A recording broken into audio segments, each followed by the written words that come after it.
અરે ચલ ને જાનું, એક વાર મળી તો લઈએ આપણે. તું અને હું એકબીજાનો સ્વભાવ જાણી લઈએ. અને હું શું કહું છું, આપણે જિંદગીના સફરજન એક કામ કર, તાર ભાભી માટે 1 કિલો સફરજન લેતો આય. અને એ શું વરસાદ જેવું વાતાવરણ છે ને તો ખાઈ બિચારી. હા હા, લાલ લાલ મસ્ત લેતો હોય સફરજન, 1 કિલો લેતો હોય.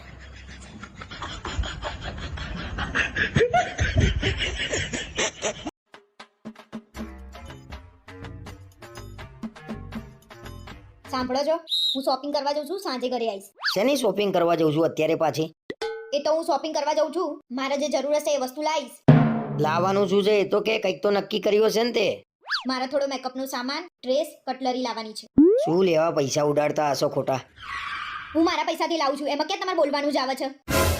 મેં મારો પગાર બચાવ્યો છે ને એમાંથી લાવું છું. કમાતા હોય એટલે વાપરવાનું એવું એમ?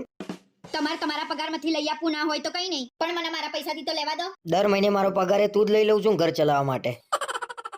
હા, એ તો આપવા જ પડે ને, મારા પૈસાથી થોડી ઘર ચલાવવાનું હોય. અને હા, કાલે શું છે તમને ખબર છે? કાલે શું છે? કાલે શનિવાર છે.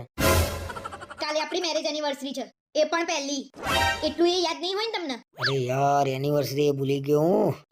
અરે તારા મને નતું કહેવાનું, અરે તને કાલે સરપ્રાઈઝ આપવાની હતી. હવે તે મને કહી દીધું, હવે શું સરપ્રાઈઝ આપવાની કે? અહીંયા ગાંડી લખેલું છે. ગાંડી સમજો છો મને? પોતે ભૂલી ગયા છો અને પાછા સરપ્રાઈઝની વાતો કરો છો. અરે ખરેખર મને યાદ હતું ભાઈ, મેં મસ્ત પ્લાનિંગ કરીને રાખ્યો તો કાલ માટે. તો બર્થડે ઉપર શું થયું તું? બર્થડે ભૂલી ગયા તમારી? મને બધા નાટક તમારા ખબર પડે છે.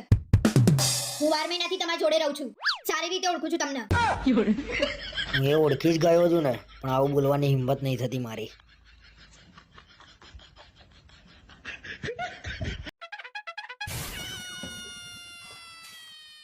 અલે આટલી બધી ગરમી લાગે છે ને તારે અત્યારે ક્યાં પંખો સાફ કરવાનો તો?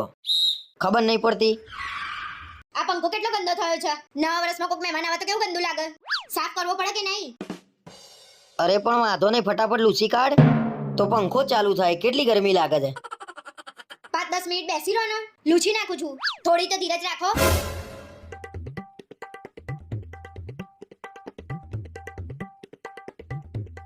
એટલે 10 મિનિટ તો થઈ ગઈ. આ રીતે ઉપર નીચે કરે તો કેટલી બધી વાર લાગશે. ડોલ લઈને ચડી જા ફટાફટ. બૈરાન કામ બૈરાન શું લેવા શીખવાડો છો? તમે કોઈ દિવસ પંખો સાફ કર્યો છે? ખબર નહીં પડતી ડોલ લઈને ચડતા ના ફાવે એમ?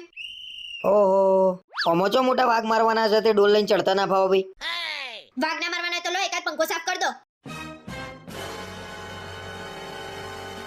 ફટાફટ ચડી જાઓ ડોલ લઈને. કોની રાહ જુઓ છો?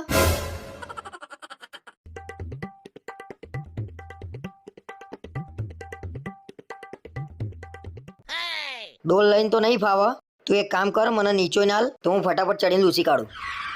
તો શું લેવડાયા થતા હતા? 5 મિનિટમાં લૂછી નાખું, ડોલ લઈને ઉપર ચડી જાઉં. એટલે ભૂલ થઈ ગઈ મારી, મને નથી ખબર એટલે હું બોલી ગયો. એટલે મને ચૂપચાપ બેસી જવા દેજે, નકર ટોગો ભાગશે આજ મારો.